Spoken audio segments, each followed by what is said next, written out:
As police officers, we have stories that could instill fear into even the most hardened of listeners.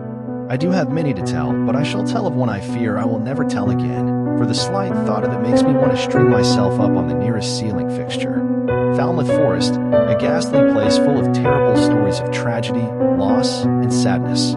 A forest of awesome size and dark as the depths of the deepest oceans. A visit would be your last no matter your skills or strength.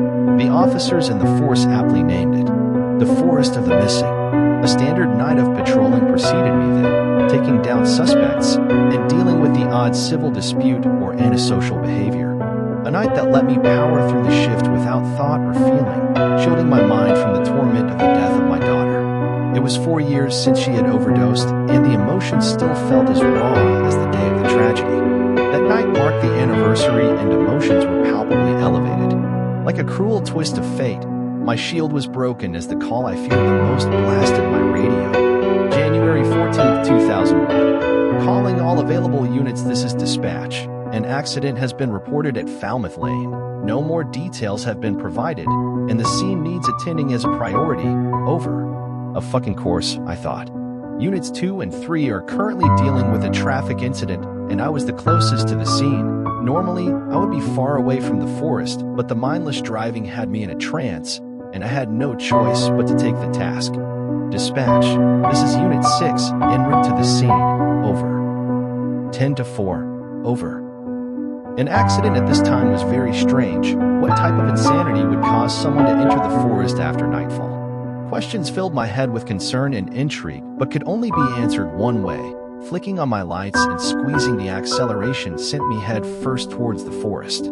The lane was hard to find, tucked behind thick bushes and trees to cover its meager entrance. I was expecting a road, but was disappointed to find it was nothing more than a dirt track.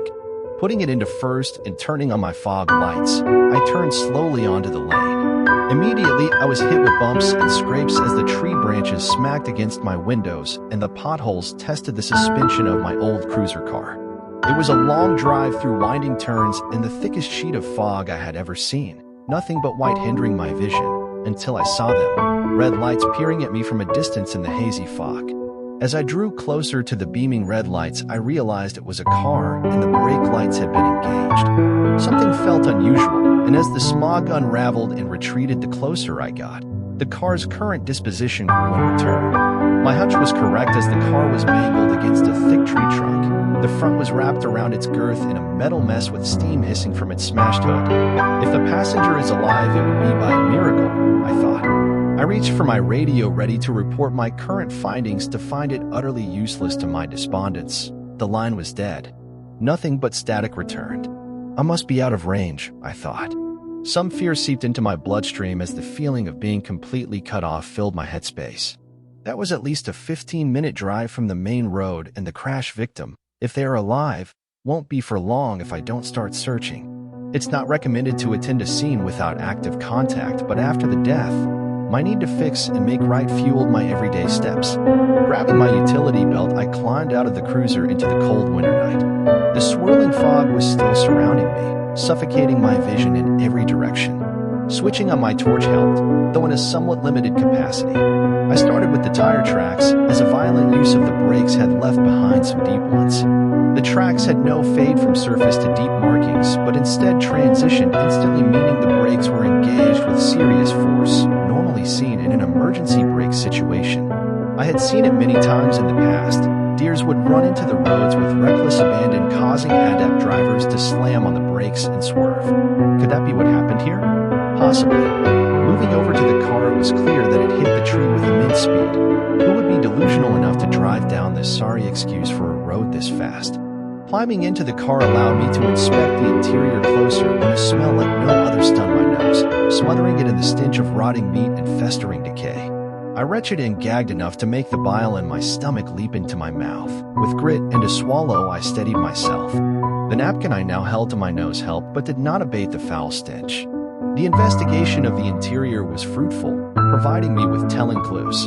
Things I noted were the abundance of religious paraphernalia scattered throughout the car, a rosary necklace, a Bible in the side pocket, and various other crosses decorated the interior. One that made me chuckle was a bumper sticker on the back with the text, "Jesus is my airbag," morbid considering the situation, but very ironic nonetheless.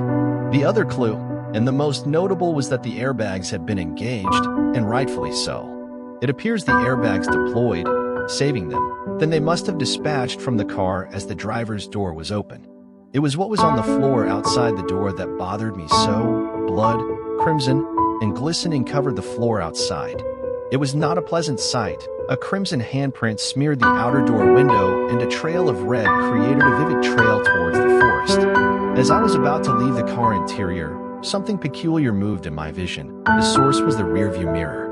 As I studied the mirror, I saw what looked to be a figure dressed in a strange black outfit. A white collar piece surrounded the neck, and a crossed necklace rested upon it. It was clear to me that this was a nun. The position had the head leaning against the window with a large splatter of dark blood against it. As I looked closer at the face, it chilled my body, for it was a face perforated with morbid decay, and the lips, which were stationary, began to curl up into the god-awful grin, showing its rotten clenched teeth. I spun around immediately, expecting to be confronted by the disgusting thing, but what I saw was an empty seat. I looked between the mirror and the back seat, but nothing returned. My mind must be throwing tricks at me. This place is enough to drive any man mad. I must control myself. I breathed deeply and knew my next destination was bound for the forest. The blood tracks were fresh, so there might still be time. With torch in hand and gun at my waist, I ventured into the depths of the forest, unprepared yet driven by the compelling thought of saving a life. Bloody handprints smeared some of the tree trunks, and crimson drops had been scattered through the leaves on the undergrowth. The person had been badly hurt. As I continued my descent, the trees began to thicken, the forest grew darker, and the fog continued to suffocate my surroundings, hindering what little vision I had. The torch was my beacon. Without it, darkness would completely cover me. To my grievance, the trail abruptly went cold. I did a 360, but no trail returned to Maine. I stood for a time, confused, and began to drink in my surroundings. The forest was unusually still, with no animals or birds to chirp, just the wind that shook and chilled in its wake. In the deathly silence, the sound of an odd creaking and groaning was highlighted to me, but the location of the sound was unknown. It hit me that the sound was not at my level, but rather eerily above me. Fear gripped me at that moment, and I dared not look until something wet dripped onto my face. My hand instinctively reached up to wipe away the strange wet liquid, and upon doing so, I found my pale hand was covered in a grossly dark red stain, the stain of blood. I pivoted my head upright, and my mind went slightly mad at the sight of the bloody body of a person levitating above me, upheld by rope on a branch in the depths of the nearby tree. A noose constricted around the neck to paint a truly horrific sight. Was this the driver of the car? I moved back to get a closer look at the person, but they had been draped in a black cloth, the head and body both covered. My hand was shaking uncontrollably as the forest began to seemingly get louder. My ears rang, and whispers surrounding me caused me to swing frantically around looking for the source. The horror only grew as I noticed more and more bodies hanging from branches. Never in my lifetime had I seen so much death in one place. I was ready to turn tail and run. Every fiber of my being screamed at me to do so, when the sound of maddening, cackling laughter echoed throughout the forest, sending birds above me howling and fluttering frantically out of the forest treetops. I was then again stunned to move, my hand now shaking immensely with my body soon to follow. I still felt I had not found the victim, and that laughter, though disturbingly demonic, still had a human aspect to it. I began to run deeper into the forest, now most likely lost and very much alone, though I am cop to my core, and I could not let another person die in my care. My daughter's limp body crossed my mind in a drug-dense cesspit. No, I will never let that happen again. I paused outside the scene of the noise, peering around a nearby trunk that I now hid behind. I did not know what I expected to see, but this was not on my list. The scene was in a clearing of the trees on a patch of open grass. 3 naked old crones stood around a pyre, each holding flaming torches, all dancing frantically under the light of a waning moon as part of some pagan deity ritual. The victim was atop the pyre, struggling and gagged by rope. Their black nun's dress was strikingly similar to the one I saw in the car. It had to be the same person. It all happened so soon, but the 3 dancing crones stopped dancing, and they all began to hum in chorus. The one closest to the wooden tower began to lower her torch, the flames licking the wood. My body moved reactively. I had no plan, but I knew I must act. The slight movement caused the branch under my foot to snap in two, sending a beacon of sound into the clearing. I looked down at the branch and then immediately back at the scene. Panic filled my body as the three crones disappeared. The only thing I saw was the sheer terror in the eyes of the lady on the pyre, blood seeping down her face with the two maddened irises looking right at me. My ears still rang from the sight earlier, but another whisper cut through the ringing and said this. Looks like another has come to join us. Sleep well. You'll see us again soon. It was a guttural voice filled with malice and excitement. Writing this has caused my body to quake. It was the voice of madness personified. Before I knew it, a body jumped on my back, a bony arm wrapped around my neck, with the other covering my mouth with a ragged, dirty cloth. My vision began to fade. The last thing I felt was a disgusting wet, rough appendage scrape against my cheek with a voice that added after. He's a sweet one. Will be proud. The voice croaked at me as it faded. My vision and mind at that point had been swallowed into the black abyss. In the blackness, a faint light drifted towards me. The first thing I heard was footsteps. Each step echoed in the blackness as if you were to walk in an empty cathedral. And then I saw her. Daddy, is that you? The voice was just how I remembered it. And out of the darkness there she stood, my daughter. Before I knew it, she ran up to me and hugged me, and I hugged back as her hot tears pressed into my jacket. As I write this now, my tears have stained the page. I couldn't even now describe the emotions that racked my body, but the fear, the madness, and the panic evaporated into nothing. I went to speak, but nothing came out. My voice was gone. Dad, you shouldn't be here. No, this isn't right. Your time is not done. Please, you must return. She needs you, her voice echoed, growing faint as if carried away by an unseen breeze. Before I knew it, my hug squeezed into emptiness. The last thing I heard was, Dad, I forgive you. You must let me go. One day, the voice faded out to nothing, and the end of the sentence will be lost until I see her again, most likely in death. Before hearing this, I was lost. I felt like it was my fault, that I should have done something, and that she had turned to using more drugs after the terrible fight we had when she said she hated me. Though I realized now it was the drugs that had gripped her so. The reality was that she was lost from the start, and nothing I could do would change that. My vision began to return out of the darkness, and I was filled with anger and sadness that I could not see my daughter again. What happened next was over in a flash. My actions almost felt like they were not my own. It was like I was a man possessed. A crone was leaning over me, ready to tie me down the tree. She shrieked, Sisters, he's waking up. Too early, too early. Frantic panic filled the voice. I grabbed the pistol at my waist and moved it to her head. With a squeeze of the trigger, her brains, blood, and bone smothered me and the floor. She fell limp as her body went cold with death.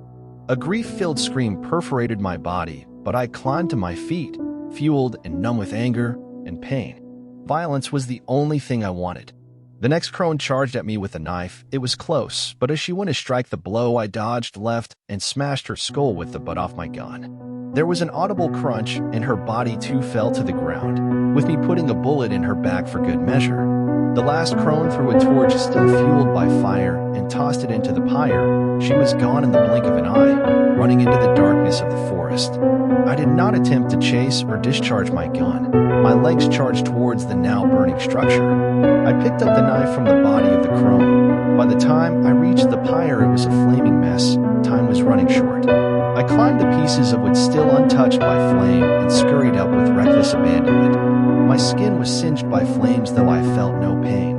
After several serious burns I had reached the woman, her face was limp and dark. I thought her dead, but realized she must have fallen unconscious from the horror and blood loss. I deftly unshackled her binds, and her body fell limp onto my shoulder. I am no strong man by modern standards, but I felt I was possessed by another worldly deity, and at that moment, I felt like the strongest man alive. The strength gave me the ability to carry her down the pyre on my shoulder. It was very close as the fire was burning all around us, but one small section at the back had not fully been engulfed in flames. With no time to waste, I took the route, making it successfully down. I began to disassociate at this point. Everything rushed in a blur. Trees dashed past me, darkness surrounded me, and my legs rushed through the underbrush. I know not how, but we had made it out onto the dirt track. Red and blue lights were everywhere so much so that I shielded my eyes with my free arm. My legs and body, strong as I had ever felt before, suddenly had the energy sucked out of them, and before I knew it I was on the ground, as once again my vision faded to black. This time I was not greeted by my daughter, but rather by a nurse, leaning over me. Visions of the old crone leaning over me gripped me and bolted awake in a panic. I startled the poor nurse, and she ran out of the room screaming, "Doctor, he's awake!" Nurses, doctors, and some of my colleagues rushed into the room, and before I knew it, I was engulfed with cheers and hugs. I wasn't home, but at that moment it felt like home. I had escaped, by all odds, out of that forest. I was the lucky one, and I will never forget that. My belief is something was watching over me that night, and I can't help but think it was my daughter. The woman I saved lived, and I'm happy to admit we've been married for 6 years. She is the current light of life, and I need it. She left the church behind, but still kept the faith. She has her reasons for going to that horrid forest, but I will not tell it here, but maybe one day she will. It was extremely tough to move on from what happened, but we kept in touch and supported each other through our moments of despair. Enough so that a fondness for each other grew into a blossoming flower, though it does not all end in roses. For after the horrific event, I have been plagued with nightmares of an otherworldly deity. I cannot describe its cosmic reality, and I shall not attempt to do so here, as words are simply not enough. The crones left me with a sign on the back of my hand that only I can see. It glows with an inferno of fire and burns with rage when the nightmarish entity enters my mind. I still see the haggard crones from time to time, in reflections, on the seat of a train, and in my nightmares, though they must only be visions, surely. I shall leave you now, dear listeners, and I thank you for reading. I know not as to which I saw, but I'll never forget the maddening sight of those 3 haggard crones dancing beneath the ethereal glow of the waning moon. I know that when the time comes for my departure from this realm, I will face them again, and I'll be sure to send them help.